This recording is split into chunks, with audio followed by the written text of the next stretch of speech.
Welcome to the Christ and Classics podcast, where we consider the classics in light of the Christ. My name's Colton Moore, and I'm with my good buddy, Devin Wilkins. And on this episode, we're going to talk about books in general, but specifically in general. the question the question that we're going to ask is... We're specifically going to generally talk about specific things. Well, we're talking about books in general, but then the specific question that we're going to hit is... What? Dun, dun, dun. What is a great book? Like, by what criteria do we determine a book to be great? And I mean, one other side question we could ask is this criteria even, is it relative or is it objective? So, it's a thought. Well, it's I feel like, Devin, this is a conversation that you and I have on from occasion to occasion, where we talk about beauty and goodness in books, and I think a phrase that stuck in my mind is like arresting our attention, books that command us to pay attention to them.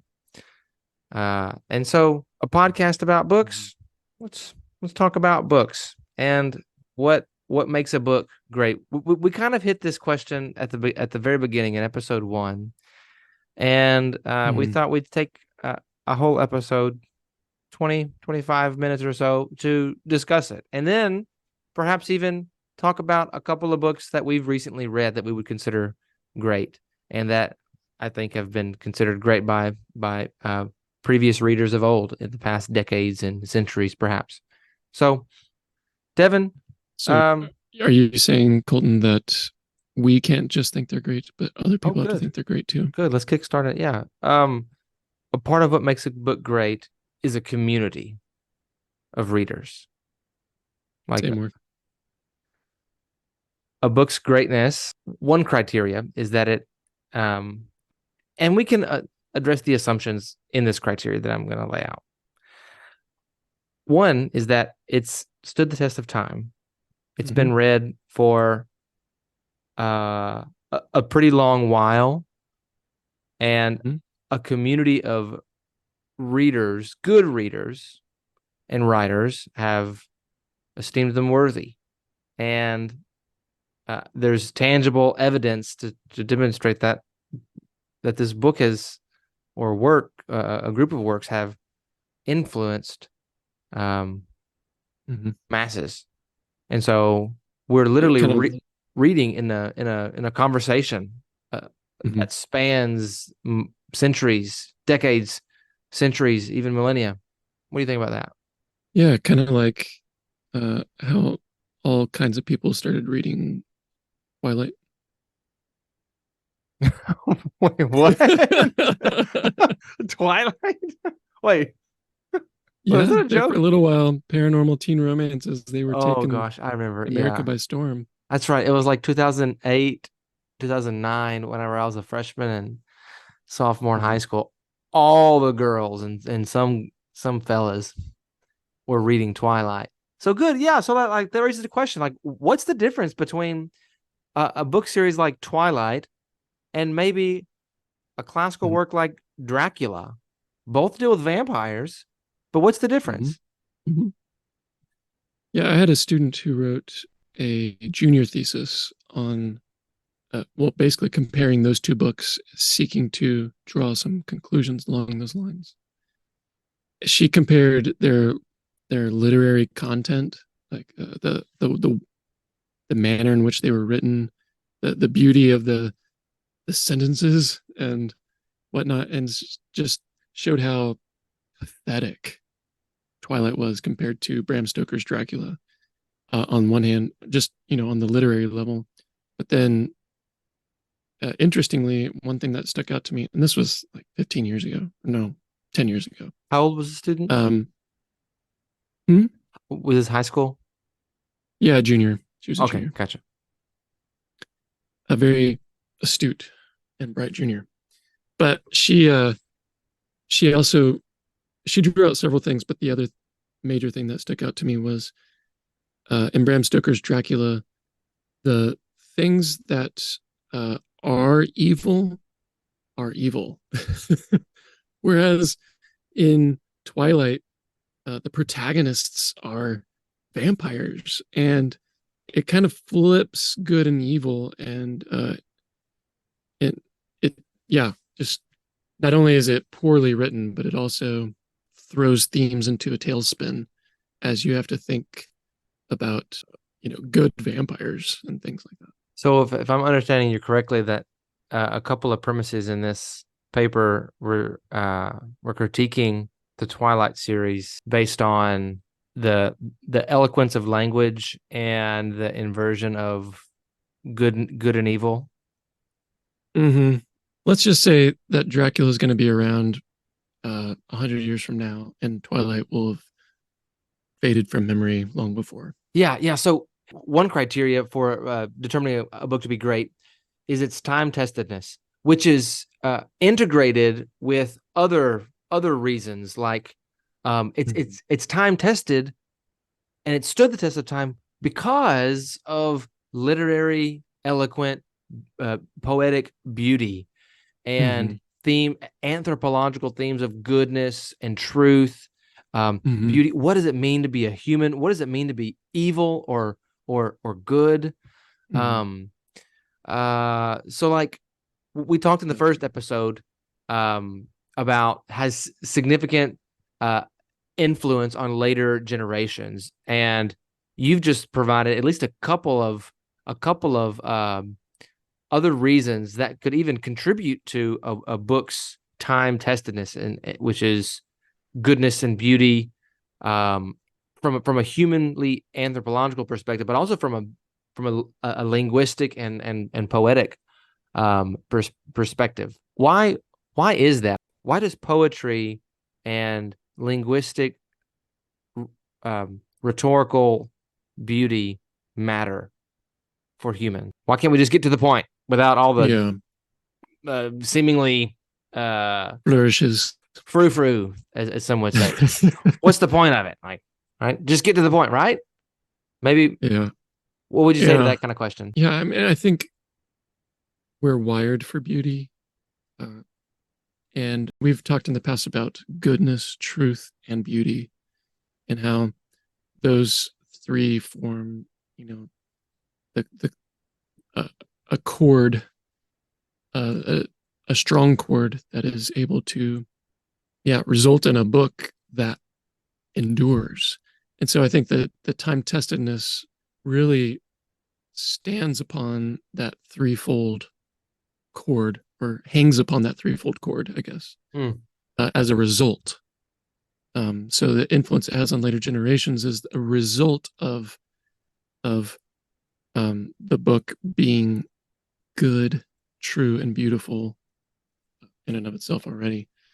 I'm not answering your question, but I've kind of already forgotten what it was because I got sidetracked in my own mind. What can you restate what you said before? Yeah. So why do we need, I guess, linguistic, rhetorical, poetic beauty? Why can't we just have books that just get to the point?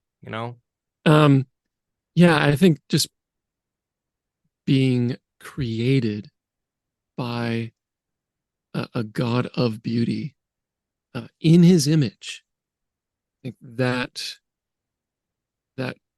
compels us. A beauty compels us kind of toward our Creator anyway. That's but not just beauty's in the eye of the beholder and whatever you think, but I do think that there's something to be said for real ordered beauty. And beauty, there's a book that we had to read with my old administration called Beauty for Truth's Sake. And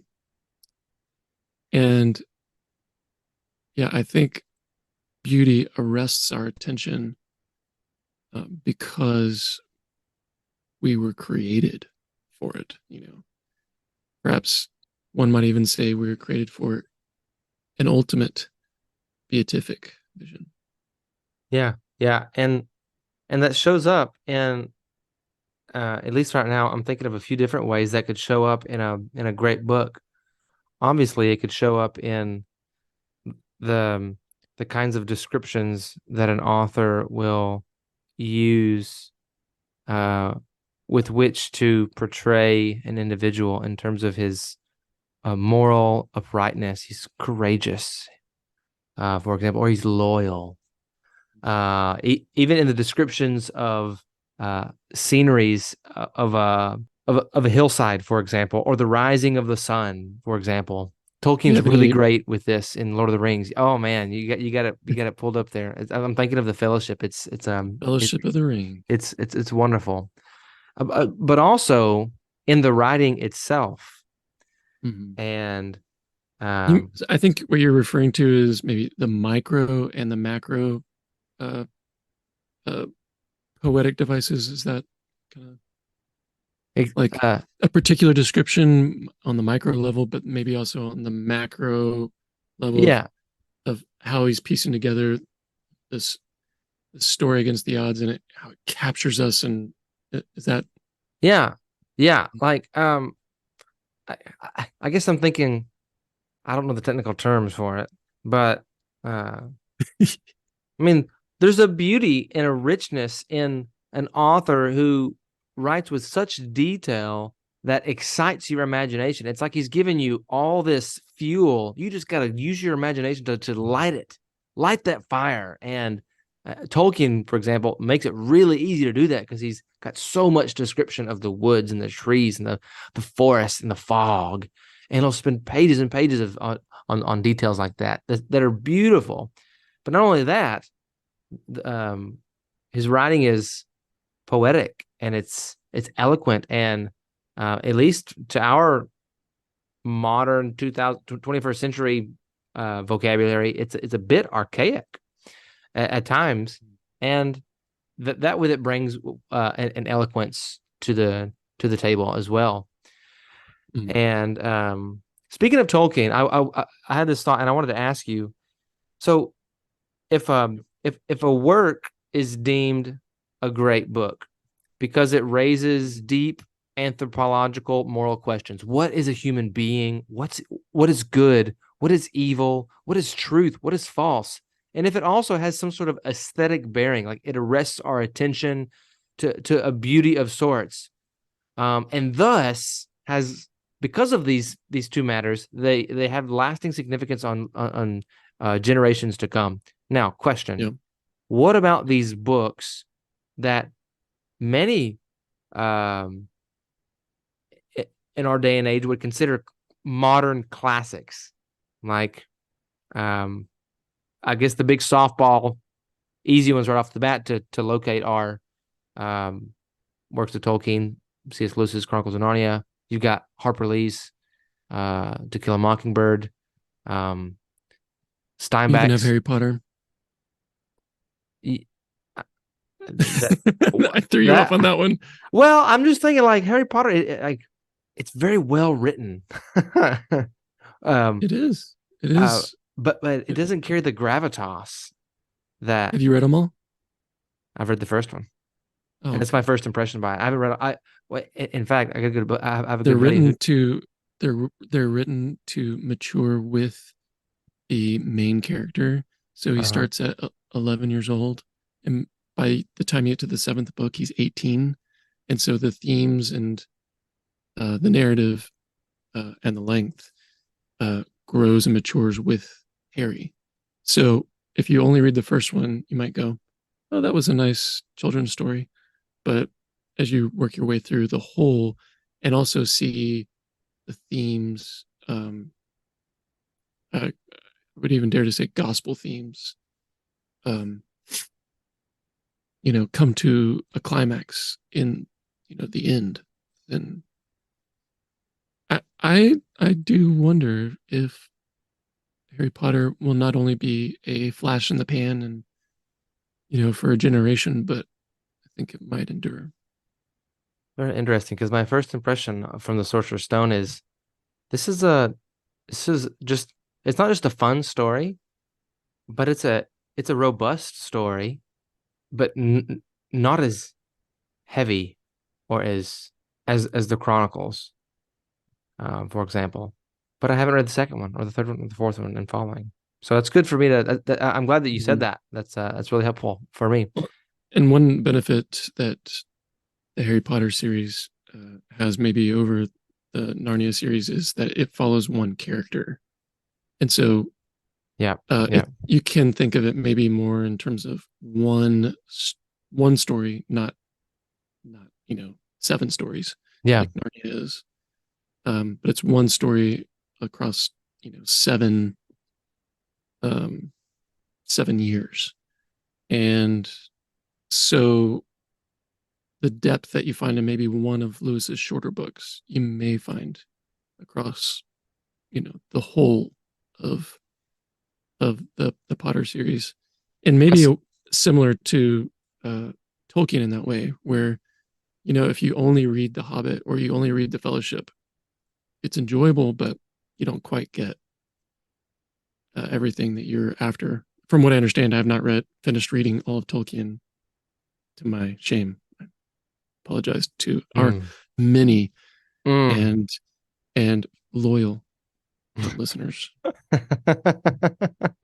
Um, so would you say that uh, a work that demonstrates classical themes of anthropology and beauty, goodness and truth, could be on the Theology. table to be a part of what I've often heard is the canon of classical literature, but the only thing that separates these modern books from the older ones is just simply time. I mean, Lewis says in On reading old books. yeah, on reading all books, his preface to Athanasius De Incarnatione, that There's some uh, fancy Latin there. oh, on the incarnation, Oh, on, nice. on the or concerning the incarnation, because the Latin "de" could mean a whole host of things depending upon the context. Yes, tell me more. Just like the Spanish "de." Uh, and so yeah, he basically says he's like the oldness of the book doesn't make it good, and Hmm. even a newness of the book won't make it good. He said, uh, "Oh gosh, let me just pull the quote up. It's such a fantastic little quote right here." Yeah, sure. Um, We can wait. he says, "Quote: People were no cleverer then than they are now." It's good. That's true. They They might be made dumber as now, many though. mis yeah. People were no cleverer than they are now. They made as many mistakes as we, but not the same mistakes. They will not flatter us in the errors we are already committing, and their own errors, being now open and palpable, will Hmm. not endanger us. Yet Hmm. two heads are better than one, not because either is infallible, but because they Because are they are unlikely unlikely to likely go to go wrong in the in the same same direction. direction, which is so helpful. It's like Homer is not a fantastic. Homer's Iliad is not a classic and fantastic simply because it's old. Wow. Oh, okay. That's a Okay. fallacy. I'm sure Right. there were old books that were written that were terrible back then, and we don't know about them because they were all destroyed and not copied by hand because they were so bad. Perhaps, right? Maybe. Yeah. I Maybe. I mean, like their modern books face the same fate, but we just call that going out of print, typically. Or think your dog's barking. my dog. I have no dog. Oh, wait. You mean the dog that loves me whenever I come over to your house? Yeah. He's waking up my children. Oh, Yeah. oh, We like to record these late at night. yeah. Um, yeah. Yeah. I think, like we were saying earlier, time itself is not the primary criteria. It's more the result of, really good books will stand the test of time. And so, um, honestly, I don't read a ton of new books. I don't read a lot of the fads. Yeah, me either. I did not read The Hunger Games when we were in college No, the movies freaked because me out. I just figured, you know what? If it's still around and if people are still talking about it in 30 years, I'll pick it But you up. read the but you read But the Wingfeather saga with your children and you loved it because I why? What's the difference? So it's a good question. Like other than the content, what's the difference? But because like Wingfeather Saga is a new series, Hunger Games is a relatively new series. So Devin, for you, what's the difference between reading the Wingfeather Saga and perhaps even reading what you know about the Hunger Games? Yeah, good question, Colton. Is there an objective difference there that you could point to help us out in determining the what a modern classic could be? Okay, I will say I did read the first chapter of The Hunger Games. I sat in Barnes and Noble once and knocked it out just to see what the fuss was about. And it was I, on the beauty level, I just I wasn't there. Um, I figured, uh, I think the first movie had already come out, and I figured I may end up watching that and enjoy that more than what reading the book, frankly. But with the Wingfeather Saga, large part I decided I would read it because people that I knew consistently recommended it, uh, that I knew and trusted. Um, the author is somebody that I've grown to trust. Mm-hmm. As it's coming out of the Rabbit Room with Andrew Peterson, and Rabbit Room trends toward putting out some pretty quality uh, stuff. I mean, from plays to music to books and beyond. So I, I've I think there's a trust level that has been slowly built, both from Peterson and friends themselves, as well as others who have read it. And all four books have long been out before I ever picked it up. So it wasn't like I was hopping on, something that everyone was doing right then and there. But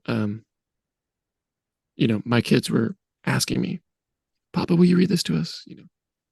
So Yeah, and so I did, and I wouldn't have kept reading if it didn't kind of grab us, and it did. yeah, yeah, and like those reasons you just gave are really similar to the whole time testedness of a book, especially an old book, because the time testedness comes directly through other readers of antiquity. So, for example, Homer is picked up by Virgil, Mm-hmm. well-known poet, um, higher up official in the Roman government, who's picked up by the church fathers that we trust, who's picked up by others throughout the Middle Ages and then the reformers. And so it's constantly being read and reread and referenced in these other works that we're reading. And it's like, oh gosh, if if Erasmus and Luther are picking up these books and reading them and speaking about them in their sermons, like, wow, what's this book about, And so like, Mm-hmm. so in your case, it's like you've got trusted individuals, trusted Christian believers with a trusted publishing house, with a trusted author who's over a shorter period of time has Yeah. developed a certain reputation that plays into it. Yeah. And it doesn't necessarily make it a great book, It may but not be around in 100 years, but I have been impressed. yeah. Yeah. So no, that's good. So I think we've come to the agreement that the categories of anthropological um, themes of humanity Mm-hmm. and truth, goodness, and beauty of a variety of sorts uh, are the two driving criteria for determining a great book, which is still it's not like a cut and dry, like cookie cutter, like box that we're Mm-hmm. putting every book into. Yeah. Um, I was gonna say, oh, you finish your thought. Finish your no, go ahead. Go ahead. thought. Okay. I was just gonna say that there is no canon, like we refer to the biblical canon. Right. That's a good distinction. There is a biblical canon, but there is no canon of great books. There are going to be, different institutions will have their list of great books that they believe their students should read, or that they recommend their readers read. But uh, it is fluid, and what some may think is necessary, others may skip over. And you can go to I can't remember. Colton, I sent you that website before, something like greatbooks.com or greatbooklist.com or something. Yes. Yep. Um, but they take a whole bunch of the big lists out there. My friend JD showed this to me. They take a whole bunch of those lists and then compare them to find kind of the greatest or the least common denominators, so that you can see, oh, all right, well, out of like the 10 of the biggest lists, these are all the ones in common. And I think that's helpful if you're wanting to read, dig into some of the greats that are most agreed upon. But at the end of the day, it's fluid and it's not hard and fast. It's and there are going to be some really great works that are skipped over because maybe a people group was uh, mistreated during a period of history, and so Yeah. the majority of people have not been exposed to it, and that's sad. And you can find that African Americans have been um, more and more, over the last, I don't know how long, but in the classical Christian movement, there's been some good recovery of, Oh yeah. hey, we need to push harder and read some of the classics outside of um, mere European, acknowledged greats, that kind of thing. Yeah. Yeah. No, that's good. That's good. Well, Devin, I think I think it's a great way to wrap it up. I mean, uh, we were gonna, I was gonna talk about Old Man in the Sea, but I think we're running out of time. We could say Man that in the for a different sea. time. That's a great one too, man. Yes, Uh, it is. it's a fantastic book that Yeah, I'd love for us to go through together at some point. But well, Devin, thanks let's do for. it. What are you doing tonight at midnight? I'm gonna do tonight at midnight. I am. It is Okay. it's 10:12 and I am like 2 hours past bedtime. I'm like a I'm like a go to bed at 8 o'clock kind of guy and wake up at 3. You do look sleepy. Do I? No, I don't. Not anymore. No. Well, um, you know what? You so know what'll put me fast to sleep? hold on before you go there. Oh, Before you go there. you know where I'm going? Oh yeah, I know where you're going. Same place you always go. Um, I was just gonna say, if you're if you're helped by this episode, we'd appreciate if you would subscribe. That helps us to get the word out. And also, um, we have been in the past. We've been releasing 2 episodes per week. Are we still doing that, Colton? No, we're gonna. That's good. I don't think we addressed that in the previous episode. We're gonna be releasing just one episode per week When because is we're that? um. I think it started this past week, and we'll continue No, I getting it. mean, what day of the week? Oh, Monday, Monday Lundi, morning, huh? lunes, Lunes en lundi. español. Yes, sí. And then the reason we're doing that is because we're going to start taking larger chunks of the books that we read. And so I, we I can only read so many large chunks. right, and we're doing it like for the Iliad, we're taking it 3 or 4 chapters at a time. And I think it's going to help us a little bit better, but I think it's also going to serve you guys who are listening as well, especially you educators or students who are reading through the books that we're discussing. You're going to be hearing more conversation about larger themes and sections that are tied together by various themes and ideas. And um, so That's what we're doing. We could continue doing the way the way that we've been doing, which is taking a one book per episode. And that would be fine. But we're finding that we're getting pretty much in the weeds. And the weeds are great. I love the weeds. But I hate weeds. well, how about Give me some weed killer. We're in the whatever. I can't think of a metaphor off the top of my head. The nooks and crannies. The nooks and crannies. You get what I'm saying. We're taking larger strides to hit the bigger ideas of a book. So, and because of that, we're doing an episode a week. And we changed the name of the podcast from Christ and Classics to Christ and Classics to cure your case of the Mondays. Oh, that is not true. But in theory, it might be true. So, hey, it might be true to you. Oh, well, no, we're not going to go there. No. We're not relative. We're not relativists. But speaking of that, you know what's not relative? Truth is in the eye of the beholder. You know what's not relative, Devin?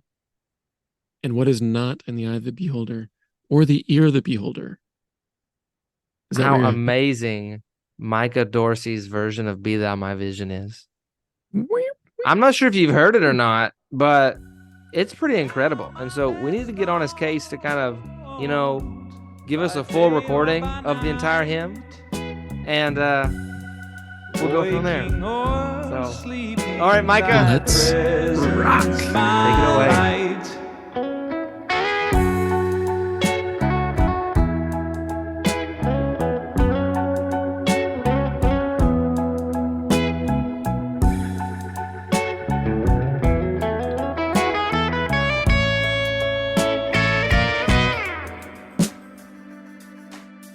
Interested in growing your ancient language skills but not sure where to start?